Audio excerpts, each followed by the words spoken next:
The boy came home from school hungry every day, but he avoided talking about it. His father decided to find out the truth and hid a small device in his backpack. James had always been a meticulous and devoted father. He made sure that his son Michael had everything he needed, especially when it came to food. Every morning before sending his son off to school, he carefully prepared a nutritious lunchbox. It was filled with sandwiches, fresh fruits, a small dessert, and a juice box, enough to keep a growing boy full and energetic throughout the school day. James prided himself on making sure his son never went hungry, knowing how important a proper meal was for a child's development. Yet, something was wrong. Lately, James had noticed a peculiar pattern. Every evening when Michael returned home from school, he would rush to the kitchen and eat as if he hadn't had a single bite all day. It wasn't just normal after-school hunger. This was different. Michael devoured food with a kind of desperation that made James uneasy. At first, James brushed it off as a phase. Perhaps his son was growing and needed more food. Maybe school activities were making him hungrier than usual. But after several days of watching his son return home starving, he couldn't ignore it any longer. One evening, as Michael sat at the table, quickly eating a large serving of pasta, James finally voiced his concern. "Michael, are you not eating your lunch at school?" he asked casually, not wanting to sound too interrogative. Michael hesitated, his fork pausing midair for just a second before he quickly resumed eating. "Yeah, I eat," he mumbled, not looking up. James narrowed his eyes. His son wasn't a good liar, and that slight hesitation was all he needed to know that something was off. "But you come home like you haven't eaten all day," James continued, keeping his tone gentle. "Are you sure everything's okay?" Michael nodded quickly, too quickly. "Yeah, I get hungry fast, I guess." Something in his voice wasn't right. It was as if he was trying to end the conversation as soon as possible. James let the subject drop for the moment, but made a mental note to investigate further. The next morning, as he packed Michael's lunchbox with the usual care, he decided to check something before handing it to his son. He made sure to take a mental snapshot of everything inside: 2 turkey sandwiches, an apple, a chocolate chip cookie, and a bottle of orange juice. He even marked the position of each item in his mind, making sure he'd recognize if anything was missing when his son returned home. Michael took the lunchbox without any complaint and hurried out the door, waving a quick goodbye as he ran toward the school bus. That evening, James was ready. As soon as his son walked through the door, he watched closely. Sure enough, Michael made a direct beeline for the kitchen, opening the fridge before even greeting his father properly. "Hey buddy," James called, keeping his voice light. "How was school?" Michael answered with a non-committal fine, as he pulled out some leftover chicken from the fridge and started eating. James waited a few moments before casually reaching for his son's backpack. "Forgot to check your lunchbox today," he said as he unzipped the bag. Michael turned abruptly. "Dad, you don't have to," but it was too late. James had already opened the container. It was empty. Completely empty. But something was wrong. There were no crumbs, no leftover apple core, no trace that the food had been eaten. It was as if the lunchbox had never been touched. James looked at his son. "You ate all of this?" Michael swallowed hard. "Yeah." James wasn't buying it. His son had always been a slow eater, and there was no way he could have finished 2 sandwiches, an apple, and a cookie without leaving a single trace. Yet, here was the evidence: an empty lunchbox that shouldn't have been empty. The unease in James's chest deepened. Something was definitely wrong. He decided not to push Michael further, at least not yet. If his son wasn't ready to talk, pressuring him wouldn't help. Instead, James would have to find out the truth himself. That night, as Michael went to bed, James sat in the kitchen, staring at the lunchbox on the counter. His mind raced through possibilities. Was his son giving his food away? Losing it? Throwing it out? Or was someone taking it from him? The thought made James's jaw tighten. If someone was taking his son's food, That meant Michael was afraid to talk about it. And that fear meant it wasn't just some innocent mistake, it was something serious. James didn't know what the answer was yet, but he was going to find out. James knew that whatever was happening with Michael's lunch wasn't normal.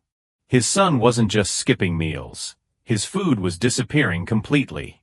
The most logical step was to start looking for answers at school. He decided to approach the situation calmly. If something serious was going on, he didn't want to scare Michael into silence. Children often hesitated to share problems, especially if they involved fear or intimidation. James had no idea if his son was being bullied, pressured, or if there was another explanation entirely. But one thing was certain, Michael wasn't eating his lunch, and he wasn't talking about it. The next morning, as Michael got ready for school, James paid close attention to his behavior. His son seemed distant, his usual cheerful demeanor replaced by quiet tenseness. "Have a good day, buddy," James said as he handed him his backpack. Michael nodded, but didn't make eye contact. "Thanks, Dad." James watched him walk out the door and head toward the bus stop. He stood there for a moment, debating whether to drive straight to the school or wait until later in the day. Eventually, he decided to call the office and schedule a meeting with the principal. Later that morning, James arrived at Michael's school. The hallways were filled with the sounds of chattering students, lockers slamming, and teachers directing kids to their classrooms. The environment was the same as it had always been, structured, safe, and familiar, but James couldn't shake the feeling that something was off. The principal, Mr. Reynolds, greeted him with a firm handshake. He was a middle-aged man with salt and pepper hair and a calm, professional demeanor. "James, good to see you. What can I do for you?" James got straight to the point. "It's about my son, Michael. I've noticed that he comes home extremely hungry every day, even though I pack him a full lunch. He refuses to tell me what's happening, and frankly, I'm worried." Mr. Reynolds nodded, his expression turning serious. "That is concerning. Have you noticed any other changes in his behavior?" James sighed. "Yeah. He's more withdrawn, he avoids talking about school, and whenever I ask about his lunch, he gets nervous." The principal leaned back in his chair, considering the information. "We haven't received any reports about Michael being bullied, but that doesn't mean something isn't going on. Let me check with his teacher and see if she's noticed anything unusual." James appreciated the effort, but still felt uneasy. "Can we also check with some of the kids in his class? Maybe they've seen something." Mr. Reynolds agreed and called in Michael's homeroom teacher, Mrs. Palmer, a kind woman who had been teaching at the school for over a decade. She arrived a few minutes later, looking mildly surprised by the meeting. "Michael is a wonderful student," she assured James. "I haven't noticed anything wrong. But now that you mention it, he does seem quieter than usual lately." James nodded. "I just want to make sure nothing is happening that he's afraid to talk about." They decided to pull aside a few of Michael's closest classmates and ask them simple, non-threatening questions. A group of 3 students was brought in, 2 boys and 1 girl, all of whom had been friends with Michael for some time. "Hey guys," Mr. Reynolds said in a friendly tone. "We just wanted to ask you a quick question about your classmate, Michael. Have you noticed anything strange about him lately?" The kids exchanged glances before one of the boys spoke up. "Michael doesn't bring lunch to school." James stiffened. "What do you mean?" "I pack him lunch every morning." The girl shrugged. "I don't know. I just know that he never eats with us. He either says he's not hungry or just walks away when we sit down." James felt his pulse quicken. If Michael never had a lunch at school, then where was it going? "Are you sure you've never seen him with his lunchbox?" he pressed. The second boy hesitated before saying, "Well, I think I saw him throw something away once, but I didn't really pay attention." James exchanged a glance with the principal. Something wasn't right. Michael wasn't just missing his lunch, he was actively hiding the fact that he had one. After the students left, James ran a hand through his hair, trying to piece things together. "This doesn't make sense," he muttered. "I know for a fact that I put his lunchbox in his bag every morning.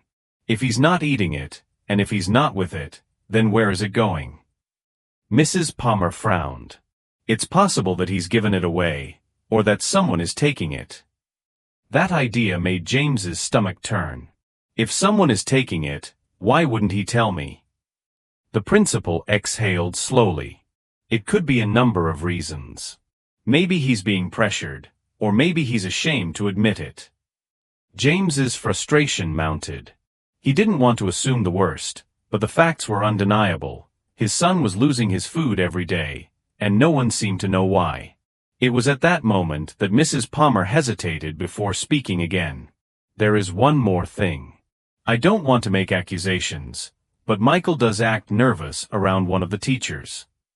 James's attention sharpened. "Which teacher?" Mrs. Palmer bit her lip before replying. "Mr. Clark, the new math teacher." James felt his jaw tighten. "What about him?"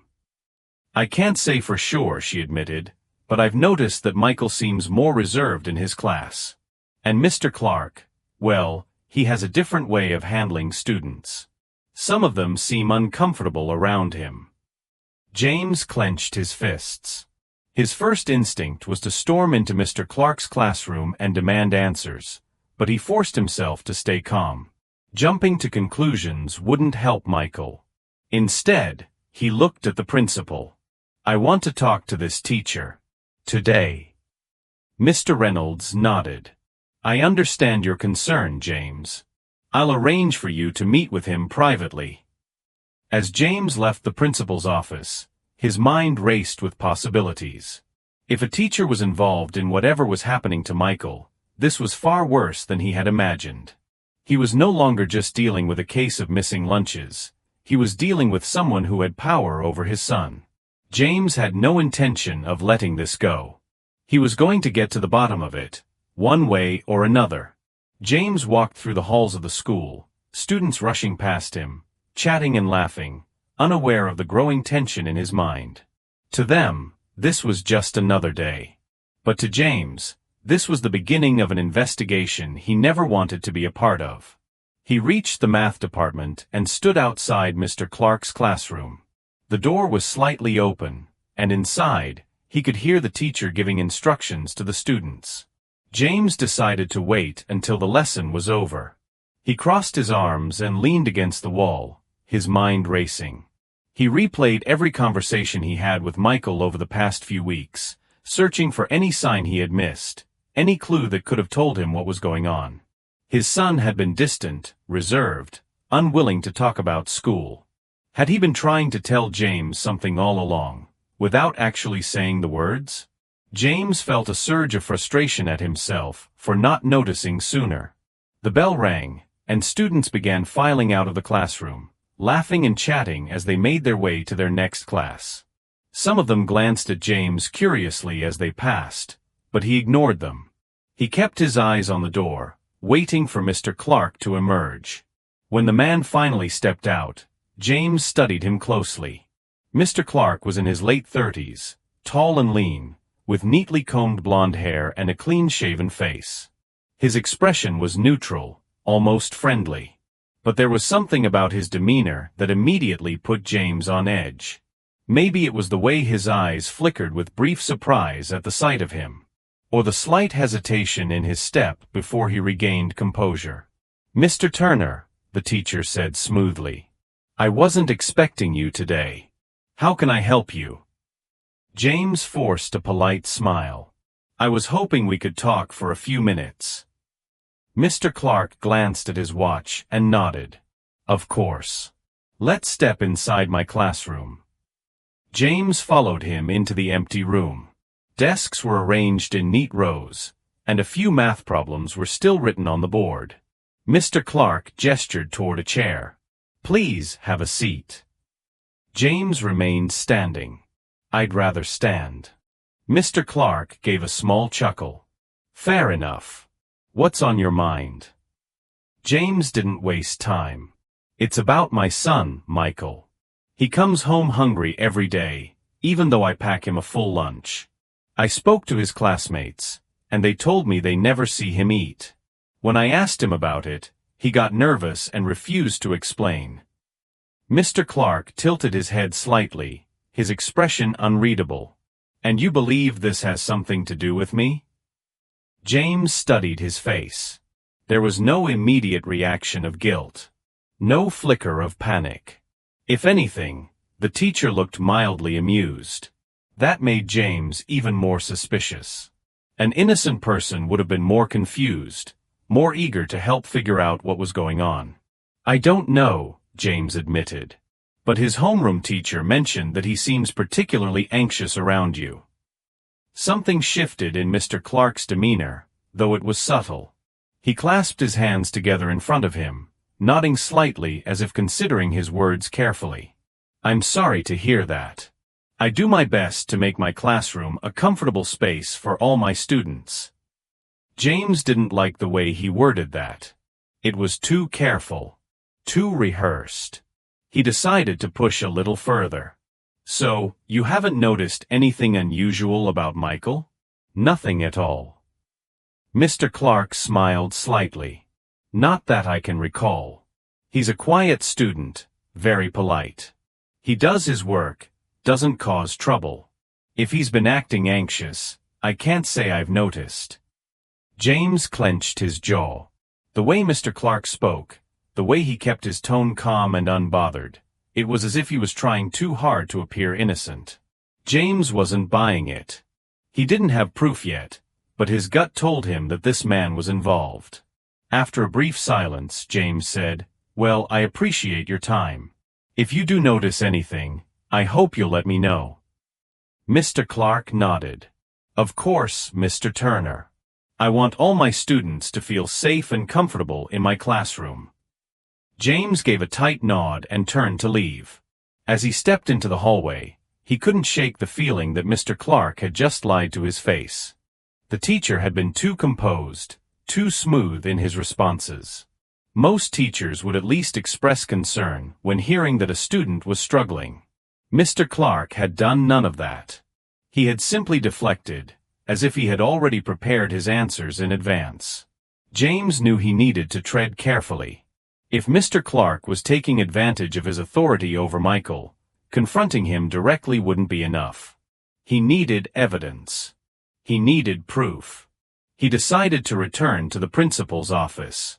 This time, he wasn't going to just voice his concerns. He was going to demand answers. James walked back toward the principal's office, his mind racing with thoughts. His conversation with Mr. Clark had done nothing, to ease his concerns. If anything, it had only made him more suspicious. The teacher had been too composed, too calculated. There was no genuine concern in his voice, no real curiosity about Michael's situation. It was as if he had already anticipated the questions and had his answers ready. That was not the reaction of an innocent man. As James entered the principal's office, Mr. Reynolds looked up from his desk, surprised to see him again so soon. He gestured for James to sit, but James remained standing, his hands clenched at his sides. The principal exhaled slowly, closing the folder he had been reviewing. James, I take it your meeting with Mr. Clark didn't go as you'd hoped? James shook his head, frustration evident in his expression. No, it didn't. He was too smooth, too careful with his words. He didn't even seem remotely concerned when I told him about Michael's missing lunches. If he were innocent, wouldn't he have at least acted surprised? Mr. Reynolds rubbed his chin, considering James's words carefully. I understand your frustration, but we can't jump to conclusions without evidence. Teachers are used to dealing with difficult situations, and some of them develop a professional detachment. It doesn't necessarily mean he's hiding something. James leaned forward, his voice firm. Then explain this to me. Michael never eats at school. His classmates say they've never seen him with a lunchbox. He refuses to talk about it. He gets nervous when I ask questions. His homeroom teacher told me that he seems anxious around Mr. Clark. And when I confronted Clark, He gave me nothing but rehearsed answers. How much more do I need before someone takes this seriously? The principal sighed and folded his hands together on the desk. I believe that you're genuinely concerned, and I want to help. But I have to work within the rules. Without proof that Mr. Clark is doing something wrong, I can't take disciplinary action against him. The school has strict protocols for handling accusations against staff members. James clenched his jaw, barely restraining his frustration. So what are you saying? That you're just going to let this continue? That my son is going to keep losing his lunch, keep coming home hungry, and you're going to do nothing? Mr. Reynolds hesitated, then shook his head. I'm saying that we need more than suspicions. I can keep an eye on Mr. Clark. I can have someone discreetly monitor his interactions with students. But I can't confront him based on gut feelings alone. If I go after him without cause, he could file a complaint against the school. If I make a mistake, I put the institution at risk. James's hands curled into fists. He didn't care about the school's reputation. He cared about his son. So you're telling me that unless I come back with undeniable proof, you won't do anything? The principal met his gaze evenly. I'm saying that you need to be careful. If Mr. Clark really is doing something inappropriate, we need to handle it the right way. Otherwise, he'll just deny everything, and nothing will change. James exhaled sharply.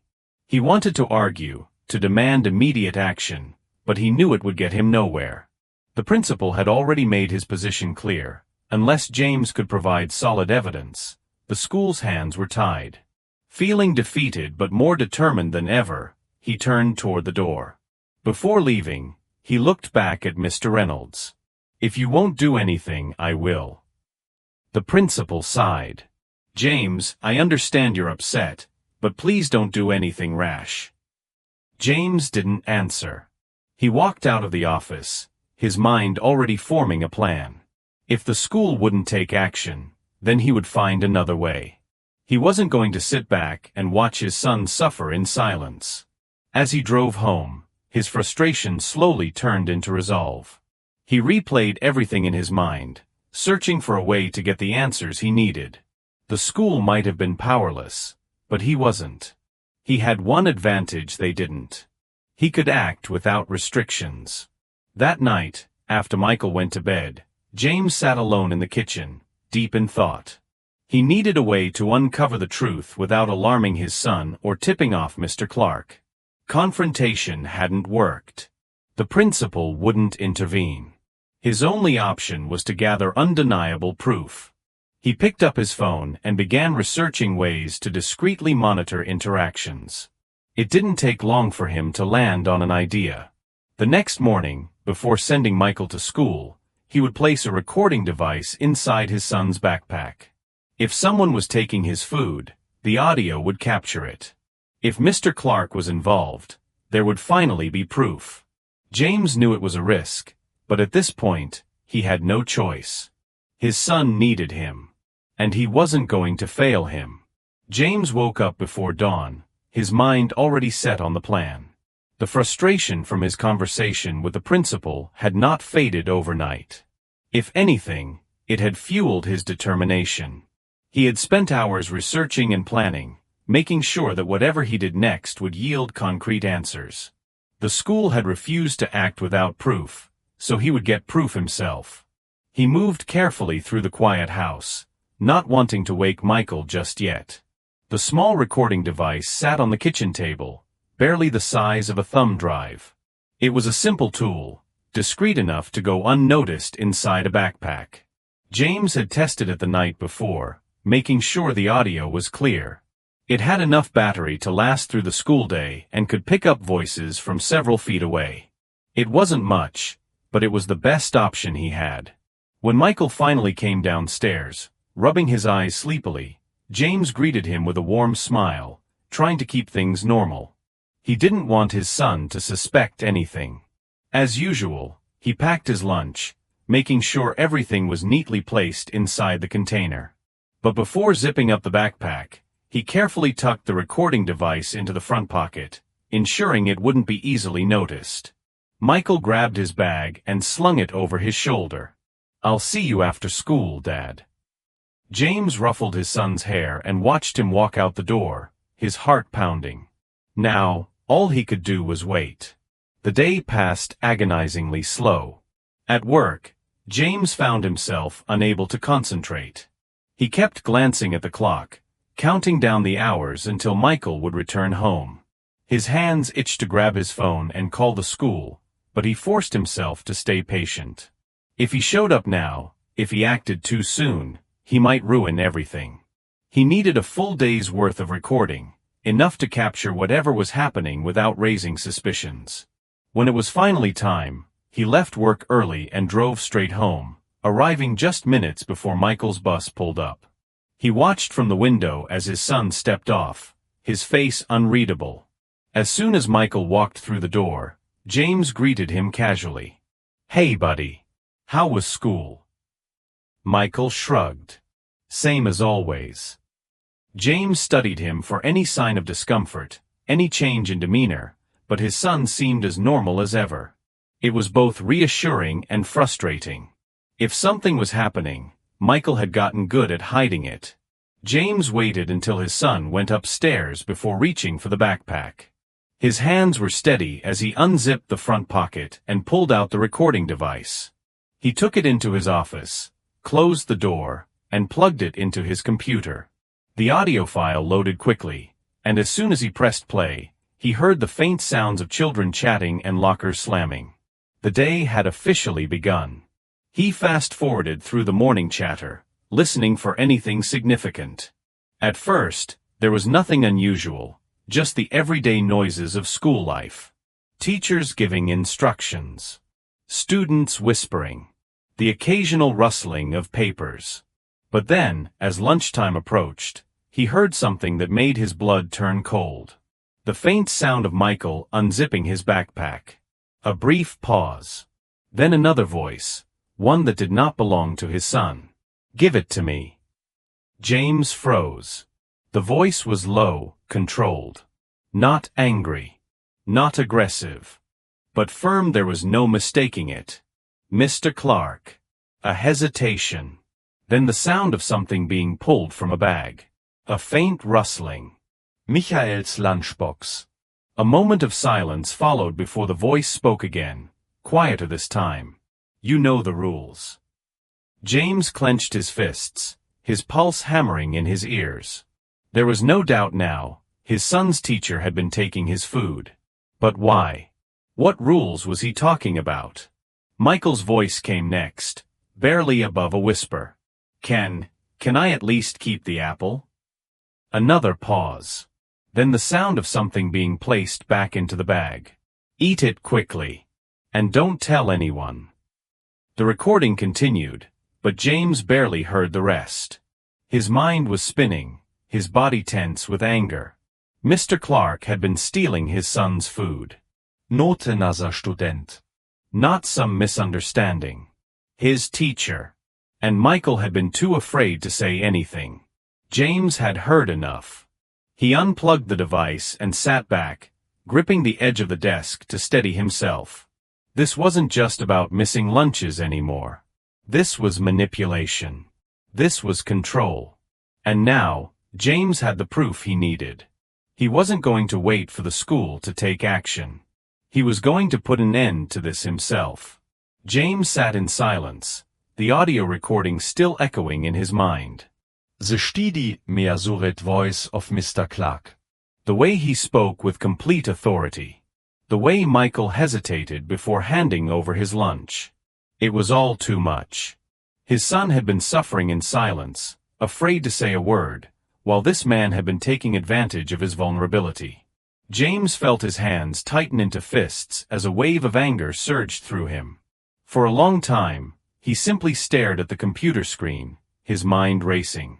He had suspected something was wrong, but hearing it, having undeniable proof, made it all the more real. The fact that a grown man, a teacher, was taking food from a child in such a methodical way sent a chill down his spine. This wasn't just bullying. It was something worse. Something calculated. He took a deep breath, forcing himself to stay calm. He couldn't storm into the school just yet. He needed a plan. If he acted recklessly, he risked giving Mr. Clark time to cover his tracks. James knew he had to approach this strategically, to make sure that when he confronted the teacher, there would be no way for him to escape the consequences. He pressed play again, listening closely to the last part of the recording. "Eat it quickly. And don't tell anyone." That line haunted him. It meant that Mr. Clark had done this before, likely many times. The casual way he spoke. The certainty in his voice. It was clear this wasn't new to him. James's stomach turned at the realization. How long had this been going on? Was Michael the only victim? His first instinct was to march upstairs and demand the full story from his son. But he stopped himself. Michael had been terrified enough to keep this a secret. If James approached him aggressively, he might shut down completely. He needed to be patient. To let his son know he was safe before pressing for answers. James took another deep breath, rubbing his temples before finally standing up. He grabbed the recording device, tucking it safely into his pocket, and walked toward the stairs. His footsteps felt heavy. His heart pounded as he reached Michael's room. He knocked gently before pushing the door open. Michael was lying on his bed, flipping through the pages of a comic book. When he looked up and saw his father standing there, his expression immediately shifted. There was something in his eyes, fear, hesitation. He knew something was wrong. "Hey buddy," James said softly, stepping inside and closing the door behind him. "Can we talk for a minute?" Michael hesitated before nodding slowly. He sat up, closing the comic book and placing it on his lap. James sat on the edge of the bed, keeping his posture relaxed. He didn't want to scare his son, but he needed the truth. "I know about the lunches, Michael," he said gently. "I know someone has been taking your food." Michael's entire body tensed. His fingers gripped the edges of the book. His gaze dropped to the floor. He didn't say anything. James continued, his voice steady. "I need you to tell me the truth. Was it Mr. Clark?" A sharp intake of breath. Michael's shoulders hunched, and he squeezed his eyes shut for a moment before nodding. James swallowed hard. Even though he already knew the answer, hearing his son confirm it made it feel even worse. "How long has this been happening?" he asked carefully. Michael bit his lip, hesitating. "A while," he admitted, his voice barely above a whisper. James kept his expression neutral, even as his anger flared again. "Did he ever threaten you?" Michael shook his head quickly. "Not really. He just made it seem like I had to give it to him. Like it was normal. He said it was a rule. I didn't want to get in trouble." James felt his chest tighten. This man had manipulated his son into believing that handing over his food was an obligation, something expected of him. That was worse than outright threats. It was conditioning. "Why didn't you tell me, buddy?" James asked, his voice softer now. Michael hesitated again, his fingers fidgeting with the hem of his shirt. "I was scared. I thought maybe I did something wrong. And I didn't want to make it worse." James exhaled slowly, forcing himself to remain calm. He reached over, placing a comforting hand on Michael's shoulder. "Listen to me. You did nothing wrong.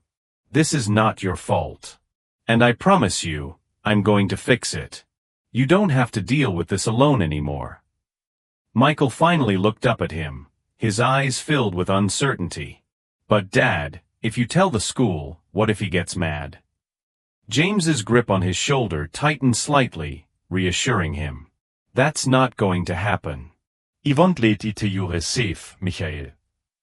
For a long moment, his son just stared at him, searching his face for reassurance. Finally, after what felt like an eternity, he nodded. James knew that was the best he could hope for in this moment. He ruffled his son's hair gently before standing up. "I need to take care of something.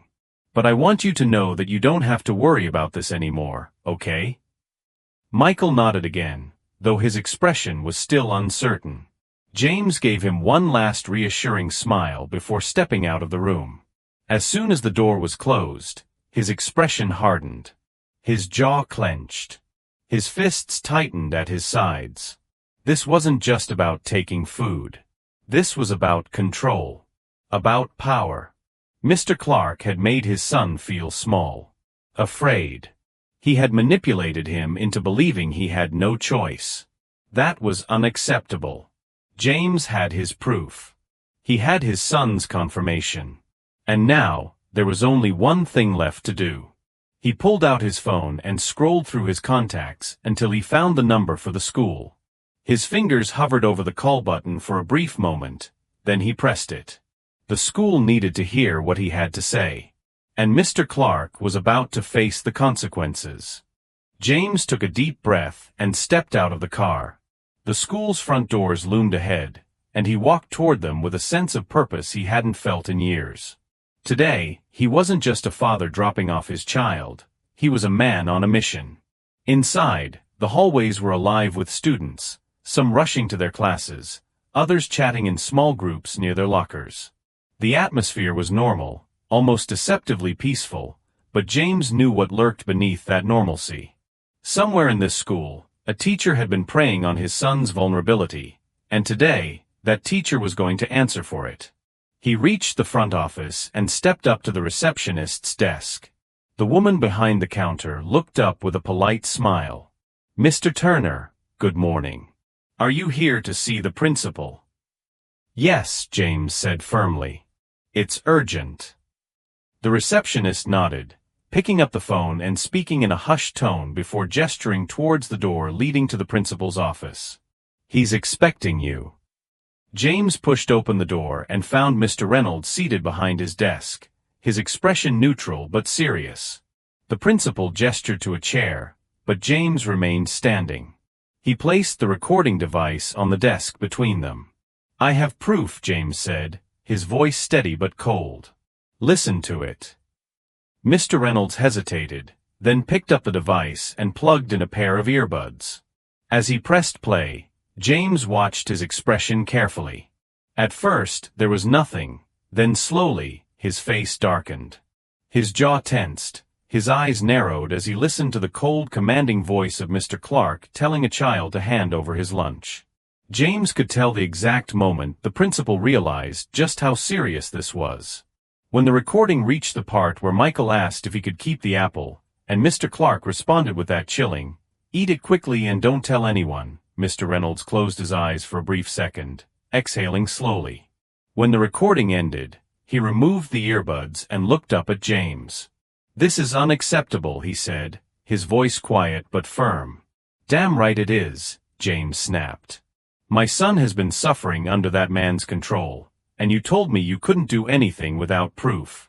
Well, there it is. What are you going to do about it?" Mr. Reynolds straightened in his chair. "I'm going to handle this immediately.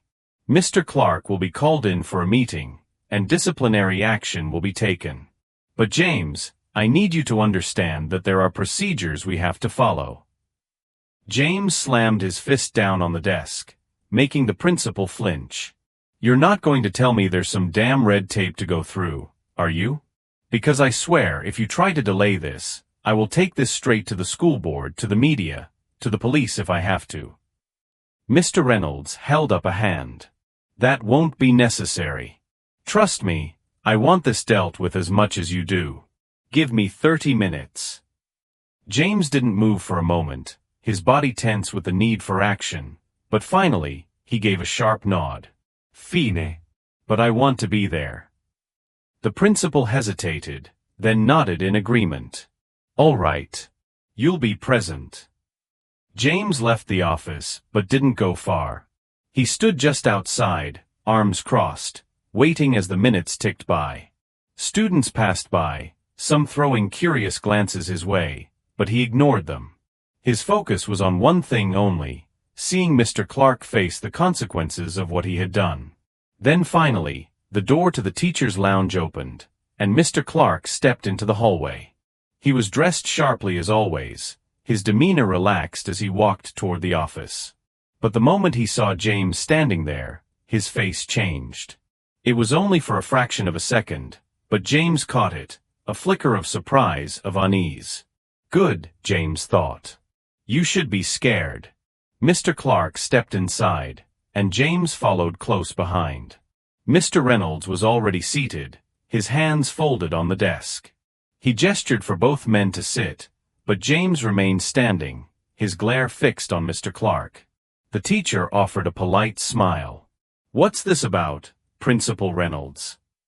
Mr. Reynolds wasted no time. "Mr. Clark, a serious accusation has been made against you, and I have a recording as evidence. I would like you to listen to it before you respond." For the first time, Mr. Clark's confidence wavered. His fingers twitched slightly as he reached for the earbuds. He placed them in his ears, and as soon as the recording started playing, James watched his reaction closely. At first, his expression remained neutral. But as the words played out, his jaw tightened. His eyes flickered with something: calculation, realization that he had been caught. When the recording ended, he removed the earbuds and placed them back on the desk carefully, his face composed. "This is being taken out of context," he said smoothly. James saw red. "Out of context," he growled. "You took my son's lunch. You made him believe it was a rule. You manipulated him into staying silent." Mr. Clark held up his hands. "I think we should all calm down." "Don't you dare," James snapped, leaning forward. "You've been stealing from children. How many others? How long have you been doing this?" Mr. Clark's lips parted, but no words came out. He was cornered, and he knew it. Mr. Reynolds leaned forward, his voice cold. "Mr. Clark, this school has zero tolerance for this kind of behavior. You are hereby suspended pending a full investigation. If further misconduct is found, you will be permanently dismissed and reported to the authorities." Mr. Clark opened his mouth, perhaps to argue, but then closed it again. He was defeated, and he knew it. James exhaled, feeling the tension in his shoulders ease slightly. It wasn't over yet, but it was a step in the right direction. His son wouldn't have to suffer under this man's control anymore. As Mr. Clark was escorted out of the office, James turned back to the principal. "Make sure he never steps foot in this school again." Mr. Reynolds nodded. "That is my intention." James walked out, feeling lighter than he had in weeks. He had done what he needed to do. Now, it was time to help his son heal. That evening, as the sun dipped below the horizon, James stepped onto the porch with a cup of coffee in hand. The air was crisp, carrying the scent of damp grass and the distant hum of traffic. It was a new day, but more importantly, it was the first day in a long time that he felt like he could breathe. Mr. Clark was gone. Suspended and soon to be permanently dismissed, thanks to the overwhelming evidence against him. The principal had assured James that a full investigation was underway, and if any other misconduct was discovered, the authorities would be brought in. It wasn't over yet, but for now, it was enough to know that his son was safe. And for the first time in weeks, James felt peace settle over him. If you enjoyed this story, be sure to subscribe so you won't miss our next video. Feel free to share it with others and explore more captivating stories on our channel.